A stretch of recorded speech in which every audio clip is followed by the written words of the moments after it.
बहुत जबरदस्त किस्म का टॉपिक खोला है। मेरे ख्याल में इस टॉपिक को हमें मजीद उठाना चाहिए। और सहला को पता है, इसके ऊपर मैंने न्यूज नेशन पे एक डिबेट भी की हुई है। हम्म। मैं अगर न्यूज नेशन वाले की एक एक मिनट की 47 सेकंड की मैं अगर वीडियो चला दूं, कोई मसला तो नहीं है हमारे चैनल पे? लगा दो, बिंदास लगाओ यार, बिंदास। बिंदास लगाऊं? ओके। ये सर, ये उन्होंने ही इसका 47 सेकंड्स का पोर्शन काट के क्लिप करके लगाया हुआ, न्यूज नेशन ने। ये सुनते हैं जरा, फिर आगे चलते हैं। बड़ा या फिर मजहब, इसी पर हम बात करेंगे कि इनको लेकर कुरान हदीस जो है वो क्या कहती हैं। कुरान और हदीस और तमाम शरा सिर्फ और सिर्फ दो ही देशों का नाम लेता है, दारुल इस्लाम, दारुल हर्ब। ये कॉन्सेप्ट है शरिया का, दारुल इस्लाम, दारुल हर्ब। तो इस्लाम का देश है और बाकी सब लड़ाई के देश है। और अगर आपने किसी इस्लामिक देश के खिलाफ लड़ाई करी, जैसे हिंदुस्तान की सेना में भर्ती होकर, तो आप जहन्नम में सड़ेंगे। जहन्नम में कुरान जाएंगे। कह रहा है, सूरह एक निसा आयत नंबर शहीद 97। मुसलमान जहन्नुम में जाएगा कुरान के हिसाब से। डॉक्टर हसन, पाकिस्तान का जो है वो इस्लाम कोई और है, हिंदुस्तान का इस्लाम जो है वो कोई और है। आप हुसैन को आप बताइए कि इमाम हुसैन जो है वो दीन इस्लाम पे नहीं थे। मैं हुसैन के दीन पे हूँ। आप बताइए कि हुसैन कुरान के खिलाफ थे? बता दे, क्या हजरत इमाम हुसैन ने कू लगाने की कोशिश नहीं की? मैं कुछ नहीं जानता, मैं कुछ नहीं जानता। मैं कुछ नहीं जानता, और वो वाला जैसा बोला था मैं टीवी वाला मौलाना हूँ। दोनों की बात बिल्कुल मैच हो गई।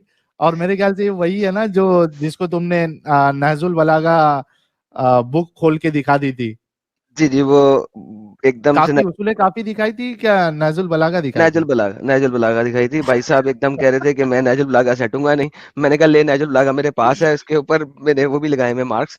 असल में इस्लाम जो है वो बहुत क्लियर है अपने हर एंगल से। हम इस वक्त थोड़ा सा, आपकी मैं देख रहा था डिस्कशन गजवा हिंद से हट के एक डिफरेंट क्वेश्चन के ऊपर आई हुई है। और जो लास्ट कॉलर आया था, जो जलेबी बना के फाइनली चला गया, उसने जवाब नहीं दिया। उसने कहा पाकिस्तान जब अटैक करेगा तो मैं सबसे पहले पाकिस्तानियों को अटैक करूंगा।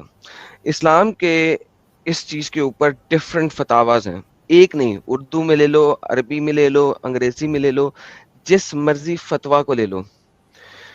एक मुसलमान देश के खिलाफ खड़ा होना, करना, जिहाद करना एब्सोल्युटली हराम है। वो शख्स जहन्नमी है। स्क्रीन दिखाइए सर, एक आपको दिखाता हूँ। ये फतवा है thefatwa.com, वेबसाइट का नाम है thefatwa.com। ये फतवा दिया है जनाब मुफ्ती हाफिज मोहम्मद इश्तियाक अल ज़हरी ने। सवाल है, किसी मुसलमान को शहीद किया जाता है, क्या एक मुसलमान शख्स किसी दूसरे मुसलमान मुल्क के खिलाफ जंग में गैर मुस्लिम मुल्क के हक में लड़ने की इजाजत है? क्या इस जंग में हलाक होने वाले को मुसलमान कहा जाएगा? तीन बातें की गई हुई है, तीनों बातें सुने। इंडिया में एक मुसलमान अगर पाकिस्तान इंडिया के ऊपर जंग कर दे तो क्या वो उसके साथ लड़ सकता है? नंबर 1। नंबर 2, लड़के अगर मर जाए तो क्या उसे शहीद कहा जाएगा? नंबर 3, क्या इवन उसको मुसलमान भी कहा जाएगा? जवाब किसी भी मुसलमान शख्स को किसी दूसरे मुसलमान मुल्क के खिलाफ जंग में गैर मुस्लिम के हक में लड़ने की इजाजत नहीं है। अगर वो जंग करते हुए कत्ल हो जाए तो वो शहीद नहीं होगा। दूसरा, इसका मामला अल्लाह के सुपुर्द है, कितना मजबूर था जिसकी वजह से मुसलमानों के खिलाफ लड़ना पड़ा, वल्लाहु आलम। लेकिन उसको शहीद नहीं कहा जा सकता है, वो शहीद नहीं है। कुरान चैप्टर नंबर 4 आयत नंबर 97 के मुताबिक वो बंदा जहन्नमी है। अब यहाँ पे उन्होंने थोड़ी सी बीच में हुज्जत छोड़ दी कि हमें नहीं पता, शायद उसे मजबूरी में खड़ा किया गया हो। मजबूरी में तो आप मोहम्मद को कुत्ता भी कह सकते हैं। कुरान के अंदर जो आपके पास आयात हैं जो कि आपको अल तकैया सिखाती हैं, उस आयात की तफसीर के अंदर मैंने तकैये वाली स्ट्रीम के अंदर दिखाया था कि आप मोहम्मद को दुनिया भर की गालियां दे सकते हैं अगर आपके ऊपर तलवार आई हो। तो किसी मुसलमान मुल्क के खिलाफ लड़ने का क्या ताल्लुक है? तकैया तो सिंपल है। तो लिहाजा तकैये के अंदर अगर आप खड़े हो गए हैं और वहां पे जाकर शहीद हो गए हैं, खुद किसी मुसलमान को आपने मारा नहीं, इधर उधर हवा में फायरिंग करके खुद को शहीद करा लिया है, तो ये एक सेपरेट चीज है। इसीलिए मैं कहता हूं कि you can not trust a Muslim, full stop. You can not trust a Muslim. अगर हम इसको डिफरेंट अदर वेबसाइट्स के अंदर देखें, इस्लाम क्यूए के अंदर भी इसकी बहुत लंबी डिटेल में उन्होंने रेफरेंसेस दिए हुए और दिखाए हुए हैं कि जनाब ये बहुत ज्यादा इंपॉर्टेंट है। मैं आपको दिखाया था वो भी एक और आर्टिकल इस्लाम क्यूबे का। मैं जरा बात को फिनितो करके तो थोड़ा सा चुप कर जाऊंगा। आई एम सॉरी, कुछ टाइम लूंगा आप लोगों का, उसके बाद मैं चुप कर जाऊंगा। कहना मुस्लिम सेटल इन अ काफिर country for the sake of a better life. जितने भी मुसलमान इंडिया के अंदर बैठे हुए हैं वो साले अगर इस वजह से बैठे हुए हैं कि वो बेटर लाइफ है, तो क्या वो रह सकते हैं वहां पे इस कंडीशन के ऊपर कि क्या वो अपने इस्लामिक फ्राइज सही तरीके से सरंजाम दे नहीं दे सक रहे हैं या दे सक रहे हैं, या क्या उनको आर्मी में दाखिल होना पड़ रहा है या नहीं दाखिल होना पड़ रहा, क्या उनको नॉन मुस्लिमों के मंदिरों को, चर्चों को सपोर्ट करना पड़ रहा है कि नहीं करना पड़ रहा, किस लेवल की उनको ब्लास्फेमी और पॉलिथिज्म को सपोर्ट करना पड़ रहा है। लिहाजा उनको अपने मुल्क से हिजरत कर देनी चाहिए, वरना अल्लाह उनसे आखिरत में सवाल करेगा। मुख्तलिफ आयात, मुख्तलिफ अहदीस और एंड में वर्डिक्ट वो दे रहे हैं डिफरेंट शेखों का। शेख देखें, यहाँ मल्टीपल शेखों का वर्डिक्ट आएगा। शेख इब्ने उथमाइन ने बोला, अल अंसारी ने बोला, इब्ने अल अरबी अल मक्की ने बोला, हाफिज इब्ने हाजर ने बोला, अस्कलानी ने बोला, दारुल हर्ब के मुताबिक लिखा हुआ है, दारुल इस्लाम के मुताबिक, शरिया के मुताबिक लिखा हुआ है, 498 के मुताबिक लिखा हुआ है। सो कंप्लीट रेफरेंस इसके ऊपर दिए हुए हैं। दुनिया का हर स्कॉलर कह रहा है कि तुम एक नॉन मुस्लिम कंट्री में रह भी नहीं सकते। क्यों? क्योंकि वो दारुल हर्ब है, जंग का दर है, जंग का घर है। वो अमन यानी कि इस्लाम या अमन का घर नहीं है। तुम इस्लाम में आओ, अमन में आओ, हिजरत करो। कुरान चैप्टर में 4 वर्स नंबर 97 98 इस चीज के बारे में बताती हैं कि दफा हो जाओ उस मुल्क से, बाहर निकल जाओ उस मुल्क से, दफा दूर हो जाओ, हिजरत कर जाओ, या उसको मुसलमान बना लो, या उन सबको मुसलमान बना लो, या तो सबको मुसलमान बना लो, शरिया वहां पे नाफिज करा लो, या वहां से दफा दूर हो जाओ। दूसरी तुम्हारे पास कोई हरकत नहीं है। यार एडम, ये इतनी चुल क्यों है यार इन लोगों को? ये मजहब में इतना चुल क्यों है दूसरे पे थोपने का? It's a cult, it's a cult, it's not a मजहब। आपको एक हदीस दिखाता हूँ, जो हदीस मैं उस बंदे के सामने नहीं रख सका था क्योंकि प्रॉब्लम ये हो गया था कि वो बंदा जो है वो शिया निकल आया एकदम से। Half way into the debate मुझे पता लगा कि बंदा शिया। जैसे ही मैंने सही बुखारी का नाम लिया तो वो खुल के सामने आ गया नेचुरल बलागा पे। ये हदीस मैं उस डिबेट में शो नहीं करा सका था। Now let's look into this हदीस which is very very important हदीस in this factor for the Sunni Muslim. This is the people of Medina were forced to prepare an army to fight against the people of Sham during the caliphate of Abdullah bin Az-Zubayri at Makkah, and I was enlisted in it. Then I met Ikrama. Ikrama आपको पता है one of the सहाबी है जिसके जिसके references से बहुत सारी आपको हदीसेस भी मिलती हैं। आयशा की 3 हदीसें कि वो 9 साल की है, वो भी इक्रमा उसके अंदर मौजूद है, if I am not mistaken. The freed slave of Ibn Abbas and informed him about it, and he forbade me strongly to do so. उसने मुझे explicitly मना किया था करने से।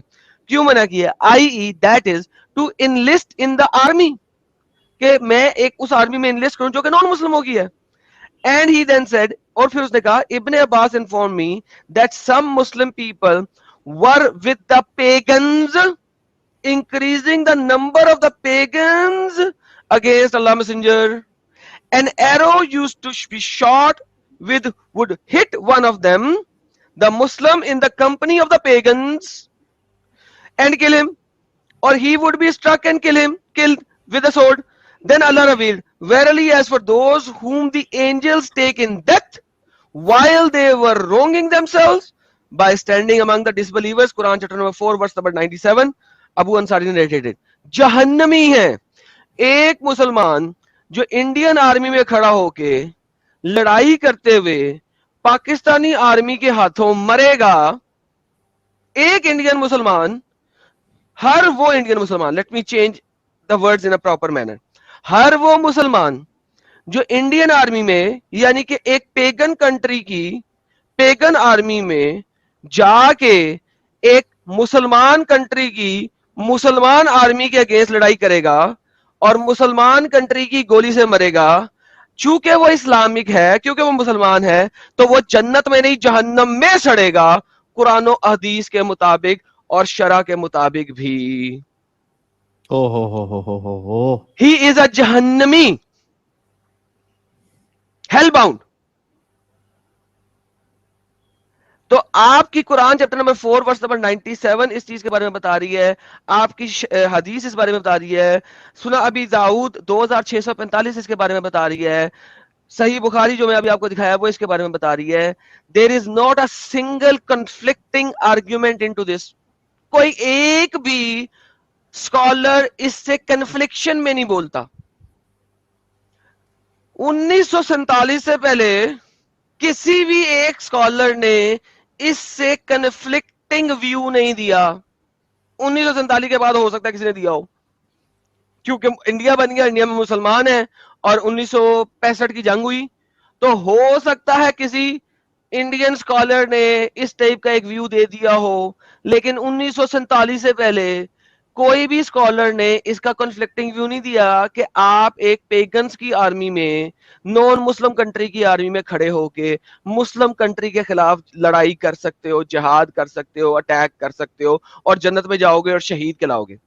इंडिया का हर वो बंदा जो मुसलमान है और उसको शहादत का नाम दिया हुआ है, शहीद मोहम्मद अली, शहीद आमिर बिन आस, कोई भी ऐसा बंदा जो इंडियन आर्मी में शहीद जिसके नाम के साथ लग गया हुआ है, वो सिर्फ इंडिया के पेगन्स के लिए शहीद है। वो सिर्फ इंडिया की कंट्री के सेक्युलर लॉज के मुताबिक शहीद है, वो इस्लामिक कानून के मुताबिक शहीद नहीं है। वो जहन्नम में सड़ रहा है और कब्र में अजाब ले रहा है और हमेशा हमेशा अजाब लेगा और जहन्नम की आग में सड़ेगा। खत्म, टाटा, बाय बाय। ये हमारे मोमिन भाइयों को अभी Finished. ये सब सोचना पड़ेगा, सब Finished. बातों में सोचना पड़ेगा। ये सही बात है, बिल्कुल सही बात है। I am ready to have a debate on this topic with any bigger scholar of India, any major scholar of India, जो ये बोले कि नहीं हम वतन परस्ती की खातिर फौजी बन सकते हैं और जंग में शहीद हो सकते हैं। एज ए मुसलमान, एज ए मुसलमान हम शहीद हो सकते हैं, वतन परस्ती दिखा सकते हैं, जंग में लड़ सकते हैं पाकिस्तान के खिलाफ, चाइना के खिलाफ प्रोबेबली उसके दरमियान में हुज्जत निकल सकती है, क्योंकि वो भी पेगन है, इंडिया भी पेगन है, तो शायद कोई गेम बन सकती है। ठीक है, पाकिस्तान के खिलाफ नहीं बन सकती, ईरान के खिलाफ नहीं बन सकती, अफगानिस्तान के खिलाफ नहीं बन सकती, सऊदी अरेबिया के खिलाफ नहीं बन सकती।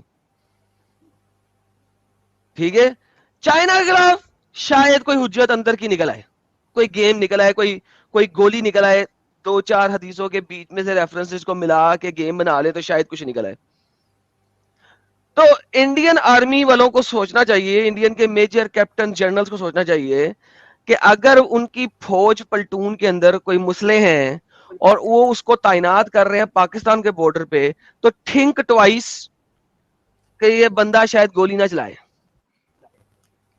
थिंक ट्वाइस, ये बंदा शायद शहादत लेने के लिए, अल्लाह की 72 हूरे लेने के लिए उन पे गोली ना चलाए और उनकी गोली खा के मर जाए और आपके फौजी का एक बेसिकली किला, क्योंकि जब आपकी लड़ाई होती है पलटून का एक एक मेंबर जो है वो एक एक किला होता है, वो एक एक एंगल को कवर कर रहा होता है, एक पर्टिकुलर एंगल, और एक एंगल अगर खत्म हो जाए तो आपकी पूरी पलटून को नुकसान पहुंचता है। तो मेक श्योर कि जब वो खड़ा करें तो उन्हें पता होना चाहिए कि ये बंदा कितना को मुसलमान है, क्योंकि वो 72 हुरे लेने के लिए गोली खा लेगा और शायद वो अपनी पलटन में ही गोली चला दे पहले, फिर कहीं जाके गोली खा ले। चल 72 हुरे तो मिलेंगी ना।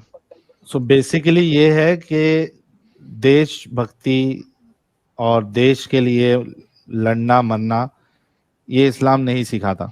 मुझे देशभक्ति का लफ्ज ही दिखा दो कुरान में एक दफा भी है। इस्लाम भक्ति का है, कौम भक्ति का है, दीन भक्ति का है, देशभक्ति का तो लफ्ज ही नहीं है आपके पास। बिल्कुल बिल्कुल। अच्छा, हमारे साथ एक छोटा खान साहब जुड़े हैं। उससे पहले मैं दीनी भाई का इस्तकबाल करना चाहूंगा। दीनी भाई, इस्तकबाल है आपका। जी बहुत बहुत शुक्रिया। बस अभी बात देशभक्ति की चल रही थी तो हमारे भाईजी साहब ने तो क्लियरली बोला है कि हिब्बुल वतन का कोई कॉन्सेप्ट है ही नहीं इस्लाम में। अच्छा, मतलब धोखेबाजी नहीं किया। कि नहीं, हिब्बुल वतन यानी वतन से मोहब्बत का कोई कॉन्सेप्ट नहीं है इस्लाम में। उनकी एक शॉर्ट वीडियो उनके चैनल पे अभी भी मौजूद है। अच्छा, वो क्यों बता, जो वजड़ी, मुफ्ती वजड़ी साहब है, दीनी भाई, पता है वो क्यों बोल देता है? क्योंकि अभी वो वो देश से हिंदुस्तान बाहर में है है ही ना। नहीं। हाँ, हाँ। चालाकी। और यही सवाल तुम जाके इधर कर लो, अपना देवबंद के मदरसे में कर लो, वो भी टोटली धोखा देगा डिफरेंट मामला चप्पल के साथ। मिलेगा। हाँ, हमारे टोटली देश में डिफरेंट भी धोखा मामला देगा। मिलेगा। अभी देखो, जितने आलिम हैं, ठीक है, इंडिया के, वो कोई राम को भी पैगंबर बताएगा, कोई कृष्ण को भी। मेरा सीधा सवाल रहता है कि मुझे इंडिया से बाहर का सिर्फ 5 आलिम, पूरी शुरुआत से लेके आज तक का सिर्फ 5 आलिम बता दो जो राम और कृष्ण को पैगंबर मानते हो। बेचारे 5 तो छोड़ो, एक नाम नहीं बता पाते इंडिया से बाहर का। तो बोलते, हाँ मैं सही। बोलते इंडिया से बाहर का क्यों चाहिए? क्योंकि मैं बोलता यार, बाहर वालों को पैगंबर बोलने की जरूरत ही नहीं है ना। यहाँ मक्कारी करनी है, यहाँ जरूरत है, बाहर क्या जरूरत है? बिल्कुल बिल्कुल बिल्कुल, सही बात है। अच्छा छोटा खान साहब। जी सर। जी सर, सुन रहे हैं? हाँ सुन रहे हैं सर। मोमिन है आप? हाँ, मोमिन हूँ। मोमिन था, अब नहीं हूँ। अच्छा, कभी छोड़ा आपने? 17 साल की उम्र में। अभी मैं 45 का हूँ। 43 के आप? जी। 17 में ही छोड़ दिया। नमाज पढ़ते थे? नहीं, बिल्कुल नहीं। यार फिर कैसे पता चलेगा मोमिन थे नहीं थे? सूरा ईरा याद किए थे? नहीं, मुझे एक ही याद था जो बहुत बाद में मैंने याद किया था, उसके बाद नहीं। पहले बचपन में मैं एक ही चीज, वो अजान पढ़ना सिखाया गया था मुझे। हाँ। बस वही मैं दिन भर में 15-20 बार पढ़ लेता था, तो टॉवल बिछा के, उसके बाद नहीं। अच्छा, अच्छा, आप कौन से एरिया में रहते हैं? मतलब इस पूरी दुनिया के कौन से हिस्से में आप हैं जहाँ मस्जिद नहीं है? मस्जिद नहीं है? सॉरी, मैं समझा नहीं। आप जहाँ रहते हैं वहाँ मस्जिद नहीं है क्या कोई? है ना। मस्जिद है ना? हाँ है। और आपने आज तक सिर्फ अजान सीखी है? अजान सीखा था बचपन में, अब भूल गया। अच्छा, वो भी भूल गए हो? मतलब वो 5 टाइम जी। का बोलना, कई काफिरों को अजान याद हो गई है, लेकिन आप भूल गए हैं। मैं भूल गया हूँ। साहिल भाई, मामला आपके हवाले, आप जाने भाई, मैं तो क्या बोलूं भाई। चलिए छोटा खान साहब, आप आए, बहुत अच्छा लगा। अपना ख्याल रखिए। और मैं सिर्फ इतना ही कहूंगा, अगर वाकई में आप मुसलमान थे और छोड़ दिया, जी। कॉन्ग्रेचुलेशन। और आप बहुत जल्दी निकल गए इस चीज से। हाँ, इसके लिए हमारी वो मैं सबकी पहली बार तरफ से जब नहीं, कॉन्ग्रेचुलेशन। मैं ठीक है, पहली बार आप जब सुन थर्सडे वाली स्ट्रीम में ज्वाइन करिएगा। नहीं, मैं मुस्लिम। अच्छा, ऐसा है क्या? हाँ, ठीक है। थर्सडे 12 बजे स्ट्रीम रहेगी, उसमें आप आके अपनी बात बताइएगा। ठीक ठीक है। ठीक है। ऐसे हालांकि एक सवाल था मुझे आप ही से रिलेटेड सर टॉपिक ये पर। थर्सडे ज्वाइन करना आप, Thursday. Okay okay okay okay. Okay. यार ये क्रिस्टी हुगेन जी, आप मोमिन हैं क्या है क्रिस्टी जी? आप जरा प्राइवेट चैट में बताइएगा। छोटा खान साहब, आप स्टूडियो छोड़ दीजिए ताकि जगह बन जाए। स्टूडियो फुल हो गया है। हाँ, एमडी साहिल आजम भाई, साहब। हाँ साहिल हाँ भाई, दीदी मेरी भाई। लास्ट स्ट्रीम में एक बंदा आया था। वो बोल रहा है कि आपने मेरी बातचीत देखी होगी वाहिदी साहब के साथ, तो मैंने भी इस्लाम छोड़ दिया। तो मैंने कहा तब? तो बोला एक बात बोलनी थी आप लोगों से। मैं कहा बोल दो भाई। बोल रहा है कि ये जो सुपर चैट वाला सिस्टम है ना, ये हमारी मुहिम को बहुत नुकसान पहुंचा रहा है, तो आप लोग यार जरा देखें कि हो सके तो उसको लेना बंद कर दें। मैंने कहा भाई, हम तो नहीं बंद करने वाले। हम्म। हाँ, सीधी बदमाशी है। हाँ। तो तो बोल रहा है कि देखिए, ये इससे ना हमारी मुहिम कमजोर होगी। मैंने कहा जरा एक बार बता, बोलना जरा अपने मुंह से कि मोहम्मद एक झूठा रसूल है। बोले मैं जानता ही नहीं मोहम्मद कौन है। मैंने कहा वाह, और ये मुस्लिम भी है। अब ऐसे भी धोखेबाजी करेंगे ये लोग, हाँ? मैंने कहा यार हद है। हद है भाई, हद है। इनको पता नहीं क्यों सुपर चैट से और ये सब चीजों से इनको चिढ़ क्यों मची हुई है ना। ये अपने जेब का पैसा दे रहे हैं इनको। मैं ये तो देखो ना कि किस खाल में आया था। हाँ हेलो वही तो। हेलो हेलो हेलो साहिल भाई, हेलो। हाँ सस्ता गालिब भाई, साहिल आज भाई, गालिब ओरिजिनल गालिब और सस्ता गालिब दोनों एक साथ है। ये बताए, जब मैं जुड़ता हूँ तो आप अकेले नहीं डिफेंड कर पाते हो, एडम को भी बुला लेते हो। भाई ये क्या है आप में? जब मैं अरे जुड़ता हूँ तो आप वो एडम ये अपना क्या ले नाम लेते है, मैं चला अमित जाता जरा हूँ भाई, वो ये ले। एक मिनट एडम, एक मिनट। अरे एडम रहो, अमित एक वो वाला मीम लगाओ जरा, इस सज्जन को क्या हो। तकलीफ है। कुत्तों से बात नहीं करते। बाप आया। नहीं ये वाला नहीं, वो मोदी या अमित शाह जी का है ना, इस सज्जन को क्या तकलीफ है। भाई अब्बू आ रहे हैं, ये वाला लगा दो ना। अब्बू आ गए, ये वाला लगा दो। कहाँ ले आए बुको? अब्बू आ गए ना। अरे यार तो गया मैं, अब एक बार लगा दो ना साहिल भाई। इस सज्जन को क्या तकलीफ है भाई? क्या तकलीफ है इनको? साहिल भाई मैं ये कर, आप जो मुस्लिमों का एग्जाम ले रहे हैं, गाइस मैं एक एग्जाम साहिल भाई का लेना चाह रहा हूँ। आप लोग अपने चैट में बताएं पास होंगे कि ये फेल, जो भी 4000 लोग हैं। आज हाँ मैं वो इनके लिए मैच मेरा एग्जाम ले लेना पहले उबैद साहब। पहले ये बताइए कि आपके नजदीक, और यार आपने तो ऑलरेडी गद्दारी का सबूत तो पिछले स्ट्रीम में ही दे दिया था आपने। आप होंगे गद्दार भाई, आप होंगे। और ये जो अभी बोल के गया है क्या नाम है मैडम, उसको आप जवाब नहीं दिए थे। वीर अब्दुल हमीद वो कौन था जो पाकिस्तान के जो 7 टैंक 8 टैंक उड़ाया था, वो कौन था? आप उसको जवाब नहीं दे सकते थे वहीं पे। वो जैसी जैसी उसने बातें क्या बोल के जा बताया रहा था। तुमको? तुम्हारे भेजे में वो घुसा नहीं रहेगा, उसको छोड़ दो। ये बताओ, तुमने उस दिन अपनी गद्दारी का सबूत दे के गए थे, आज क्या फिर से टेस्ट लेने के लिए आए हो? मैं साहिल भाई, मैं टेस्ट उस दिन मैंने बोला था भाई, गद्दार तो आप लोग हैं। जो आप ये मुस्लिम को लेके बोल रहे हैं, तो आप सबसे पहले जो सबसे ज्यादा नुकसान इंडिया का किया था क्रिश्चियन, आप उसको डिबेट करना चाहिए था आपको। रुक जा साहिल रुक जा। अच्छा ये दोस्त सुनते हैं, ये बता तो सुधरे में कब दोस्त?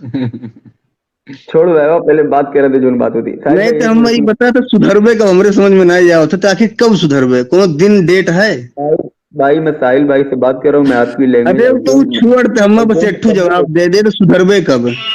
योर लैंग्वेज डोंट पल्ले पल्ले। भाई साहिल भाई सुनो, मैं क्यों आप अपना टेस्ट नहीं देते हो सबका ये कर जवाब दे दे दोस्त, आखिर कब सुधरबे? इतना दिन से तो यार वार घूम घूम लगता ही करत है, हद है यार। साहिल भाई मैं अपना सवाल रखूं आपसे। मैं बच्चे से बात करो तो। अगर मैं पब्लिक को समझा दूं, मैं अपनी लैंग्वेज में पूछ रहा हूँ कि आखिर भाई तू सुधरेगा कब?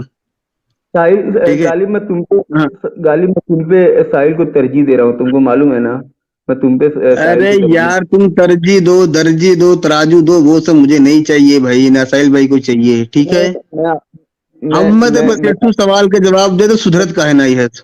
मैं आपसे बात ही नहीं करूंगा, मैं साहिल भाई से बात करने के लिए। ये बता एक मिनट ये बता दोस्त, काव कई का मन में काहे नहीं समझ देते हैं?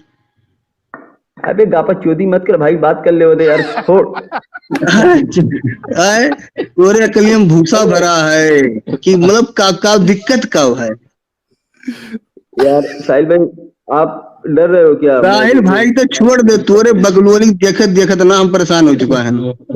सुनो साहिल भाई, आप जवाब नहीं दोगे, बस आप 200 का सिर्फ एग्जाम लोगे। आपका कोई एग्जाम देने आ गया तो डर गए कहीं आप फेल ना हो जाओ। आप भी गद्दार हो क्योंकि आप एग्जाम नहीं देते हो। दो ना एग्जाम। तब हम सब सुनो, हम सब इस्लाम के गद्दार हैं। नहीं इस्लाम का नहीं, देश का गद्दार ये साहिल। हम सब इस्लाम के गद्दार हैं भाई। इससे अगर कोई पूछ लेना तो भाई ये जवाब नहीं देगा, क्योंकि इसको पता है कि भाई मैं निकल जाऊंगा गद्दार सबके सामने। सवाल करो साहिल, साहिल भाई सवाल ले लेते हैं यार, इसका सवाल ले लेते हैं। बेचारा बहुत दिन से परेशान है, एक पर मैं तरस आवत है भाई। और गालिब भाई पहले मेरा सवाल पहले मेरे सवाल, क्योंकि स्ट्रीम का टॉपिक जो है वो पहले कंप्लीट हो जाए। और देखो सुलेमानी जलेबी का भी एक कमेंट है, आबे लैंड के बूढ़े ओबेद। अब इसका मतलब मेरे को नहीं मालूम है सुलेमानी क्या कह रहा है, लेकिन आप तक मैसेज पहुंच गया। अच्छा उबैद भाई सुनो मेरी बात सुनो, एकदम छोटा सा सवाल। तुमने कहा कि तुम देश के गद्दार नहीं हो, ठीक है? जो देश का गद्दार नहीं होता है, हर हाल में उसकी सोच ये होती है कि भाई जो कोई भी हमारे देश पे हमला करने की बात करेगा वो हमारे लिए एक बुरा इंसान है और हम उसके अगेंस्ट में खड़े होंगे। आपका इस बारे में क्या कहना है? शॉर्ट में और to the topic, to the point जवाब देना, उसके बाद फिर मैं आपका सवाल दूंगा। मेरा इस बारे में ये जवाब है कि पहले मैं आपका जो एक छोटा सा सवाल है उसको आप जवाब देना पड़ेगा, फिर आप मेरा एग्जाम लीजिए। देखो इसीलिए आपको फिर निकाल देते हो उबैद भाई, या तो आप फिर फट के चले जाते हो। कोई बात नहीं, ये सवाल का जवाब आपको देना पड़ेगा। 2 गद्दार यहाँ पे ऑलरेडी साबित हो चुके हैं आज। 100% मैं जवाब दूंगा, लेकिन आपको भी पहले पास होना पड़ेगा। क्यों आप दूसरों को पास फेल करते हो? क्यों आप डरते हो? पहले आपने जवाब देना है, बाद में आप मेरा टेस्ट ले लेना, कोई मुश्किल नहीं इसी टॉपिक पे। आप हमेशा मेरे से लेते हो, आप आज पहले दे दो ना। ये टॉपिक पे पूछना है ना? हाँ, देशभक्ति की टॉपिक पे पूछूंगा। दूसरी टॉपिक पूछो। मेरा सवाल ये है साहिल भाई कि आज जो है हिंदुस्तान के बहुत से लोग ये मांग कर रहे हैं कि हिंदुस्तान हिंदू राष्ट्र होना चाहिए। आप इस बारे में उनको सपोर्ट करते हैं कि उनके मुखालिफ हैं? आप इतना बताएं। देखिए, इसके बाद तुम अपना जवाब दोगे? हाँ, मैं दूंगा। ठीक है। अगर कोई किसी की सोच ये है कि ये हिंदू राष्ट्र होना चाहिए तो वो उनकी सोच है। हमारा देश जो है वो डेमोक्रेटिक कंट्री है, ठीक है। आप उनके साथ हो कि नहीं हो? आप उनके साथ हो कि खिलाफ हो? अपना जवाब दो। आप उनके साथ हो कि खिलाफ? नहीं, मैं नहीं सपोर्ट करता हूँ ना भाई, मैं बोल दिया हूँ ना, नहीं करता हूँ मैं एकदम साफ बात करूँ। सुनो मेरी बात उबैद भाई, मेरी बात सुनो। मेरा जो व्यू है वो मैंने बता दिया कि हमारी कंट्री जो है ये एक डेमोक्रेटिक कंट्री है, लेकिन उसके साथ मैं एक चीज आपको ऐड कर दूं कि जो आपको हिंदू राष्ट्र की बात करते हैं वो ये नहीं कहते कि मुसलमानों को यहाँ से भगा देना चाहिए। एक बार जो भी हिंदू राष्ट्र का बोलता है जरा उसकी पूरी बात सुन लेना, ठीक है? तो मैंने मेरा जवाब इससे ये समझ में आ गया कि हिंदू राष्ट्र बन सकता हो। मुसलमान किसी को भगाने के लिए नहीं बोल रहे, हिंदू राष्ट्र बना सकते हैं। आप ये कहना चाह रहे हो साहिल? नहीं, मैं नहीं बोला ऐसा। नहीं तो आप ये सिर्फ बोल रहे हो कि मैं खिलाफ में उनके हूँ या उनके साथ में? अरे दोस्त, तो एक सवाल हो ही गवा है तो कितना सवाल पूछ गया बहन? वही सवाल है, ये क्लियर नहीं कर रहे हैं ना। ये सिर्फ इनको इतना बोलना है क्लियर यह जवाब हो तो चाहे क्लियर मानो चाहे ना मानो। अब ये गेम तुम लोग का स्टार्ट हो गया, ये गेम स्टार्ट हो गया भाई। चलो अभी तुम्हारी बारी। नहीं, आप उसके अगेन हो या उसके साथ, इतना बताओ बस। उनके खिलाफ हो या साथ, इतना बोलना आपको। भाई मैं बोल रहा हूँ ना, मैं नहीं हूँ उसके साथ, खिलाफ मेरे लिए हमारा जो हिंदुस्तान है ये एक डेमोक्रेटिक कंट्री है, ठीक है। अब तुम्हारी बारी है, ये बताओ। मैंने जो सवाल किया था कि आप देशभक्त है, आपने कहा आप अगर आपको देश से प्यार है तो कोई भी इंसान जो बाहर से ये बात करे कि हमारे देश पे हमला करना चाहिए, वो हमारे नजदीक वो हमारा दुश्मन होगा। हम उसका सपोर्ट नहीं करेंगे, हम उसके अगेंस्ट में रहेंगे, ठीक है? आपका इस बारे में क्या कहना है? लेकिन मेरा कहना है, लेकिन आपने अभी तक जाना नहीं कि आप पास हुए कि फेल हुए। आप पहले ही मेरे से सवाल करते, पहले ये तो जान लो आप पास हुए कि फेल हुए। आप तो बताते नहीं पास हुए फेल हुए। अभी है ना, ये जो सवाल को जो तुम छुपा रहे हो ना, जवाब नहीं देना चाह रहे हो, इससे तुम्हारी गद्दारी साबित हो रही है। गद्दारी नहीं साबित हो रही है भाई। ओबेद रुक जा, पब्लिक अपने आप पास फेल दे देगी, हमको जरूरत नहीं है तुम्हारे पास फेल की।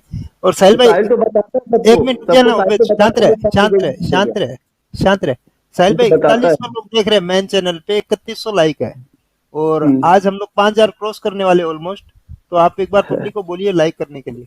गाइस 4800 लोग देख रहे हैं, we are very close to 5000। आप सभी लोग थोड़ा और पुश करिए, धक्का दीजिए और लेट्स क्रॉस 5000 ताकि इन जैसे जितने गद्दार है आज इनकी पोल खुले।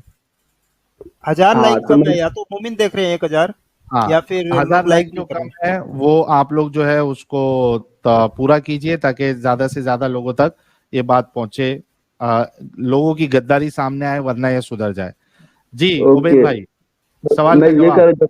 जब आप एग्जाम लेते तो उसके बाद आप बोलते कि पास हुए, तो मुझे भी बताना था आप पास हुए कि फेल हुए, फिर मैं जवाब देता हूँ ना। ये तो बताने दीजिए कि आप पास हुए कि फेल। तुम पास मानो तुम फेल मानो, उससे मेरे को फर्क नहीं पड़ता। मैंने सवाल का जवाब दे दिया है। क्यों बताते हो कि ये पास हो गई ये फेल हो गया? आप क्यों बताते हो? तो साहिल भाई रुक जाए यार, रुक जाए। अरे दोस्ती बता गए तो का फर्क नहीं पड़ता है, तो ये बता हमरे तोरे पास आ जाते कि तो हमें के पास आवत है। क्योंकि असल में जानते हो ना, मैं नहीं थूकता तो हूँ मैं ये बता सर, असल नकल छोड़ ई बता, अगर तो का फर्क ना ही पड़त है, हैं? तो ये बता कितने हमरे के पास आओ थे कि हमरे तुरे पास आई था? भाई लैट्रिन लगेगी तो मैं लैट्रिन में ही ना जाऊंगा, किधर जाऊंगा बताओ आप? तब लैट्रिन दोस्त लगेगी तो लेटरिंग में जा, देखो लेटरिंग में जाओ, अगर पेंट खोल के यहाँ आईबो ना तो काम उल्टा हो जाई। वही चीज है भाई, लैट्रिन में जाऊंगा ना तो किधर जाऊंगा बताओ आप? हाँ तो वह लैट्रिन कही लगेगी थन तो भैया जी, देखो लेटरिंग में लगी है तो लेटरिंग में जाओ, अगर पेंट खोल के अगर यहाँ आ गए तो मामला गंभीर हो जाएगा। अब इसीलिए साहिल एडम को जोड़ता था, आज भाग गया तो देखो साहिल की बोलती भी बंद होगी। समझ में नहीं आ रहा क्या पूछूं इससे, ये तो मेरे को ही फंसा के भाई बैठा है। कसम अरे यार भाई, साहिल अजीब, भाई, एडम एडम दिलीप भाई भाई, को बुला दो, गाली सुनना, माँ कसम की नहीं नहीं गाली सुनना चाह रहा है, दिलीप भाई उन्हीं के अजीब मुझसे गाली आदमी है। सुनना चाह रहा है। अच्छी अरे अच्छी। अजीब अच्छा आदमी है इसके साथ साथ एक मिनट सब लोग रुक जाओ। अच्छा मैं एक पॉइंट क्लियर कर देता हूँ कि इंडियन आर्मी में जो मुस्लिम हमारे लोग हैं, हिंदुस्तानी लोग, उसके बारे में जो एडम का जो पॉइंट है वो एडम का व्यू है, ठीक है? मेरा वो व्यू नहीं है। एडम ने इस्लामिक चीजों को मद्देनजर रखते हुए उन्होंने बताया है, लेकिन मेरा व्यू एज अ पर्सनल, जो लोग उस पे काम कर रहे हैं उस पे मुझे बिल्कुल भी कोई शक नहीं है, और ये चीज मैंने पहले ही बोला था।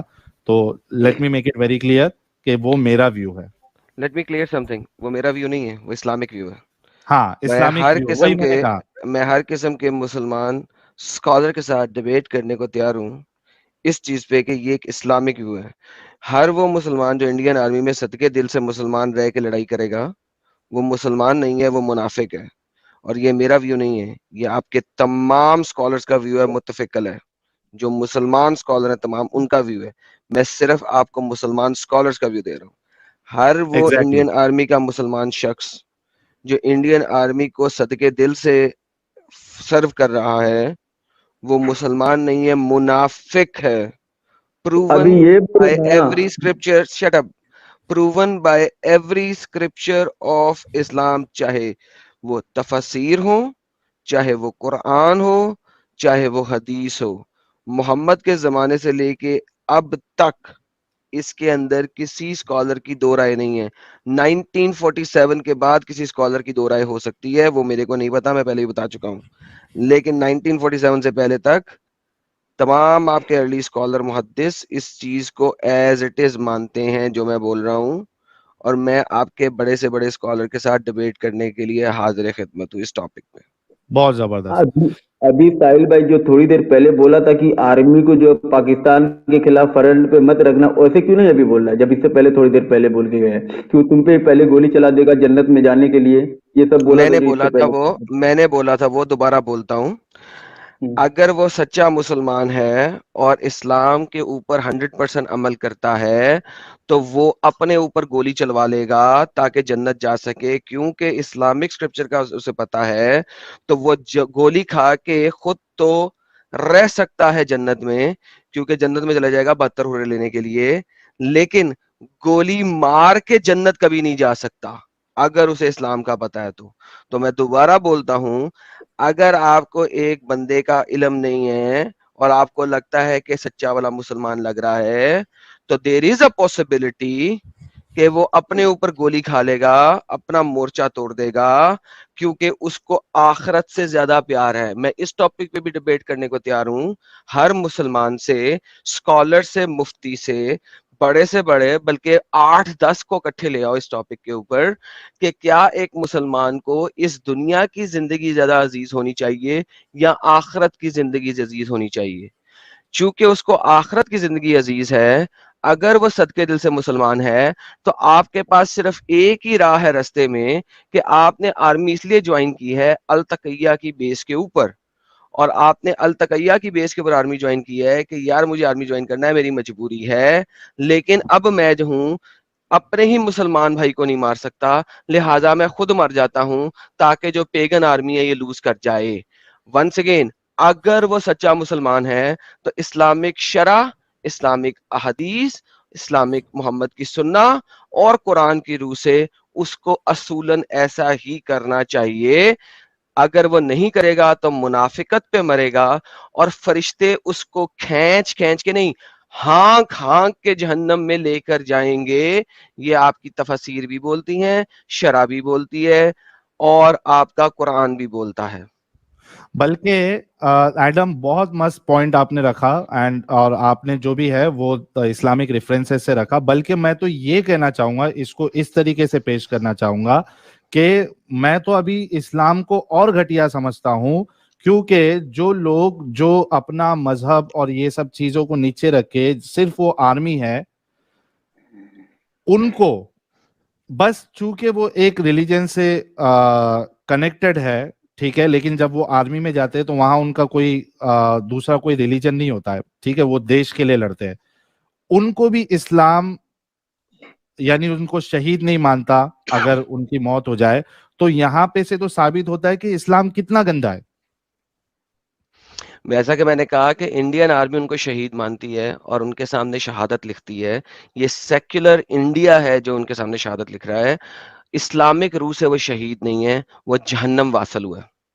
दोबारा से रिपीट करता हूं, इंडिया का कानून उनको शहीद लिखता है, इस्लामिक रूह से वो जहन्नम वासल हुआ है, इस्लामिक रूह से। बिल्कुल।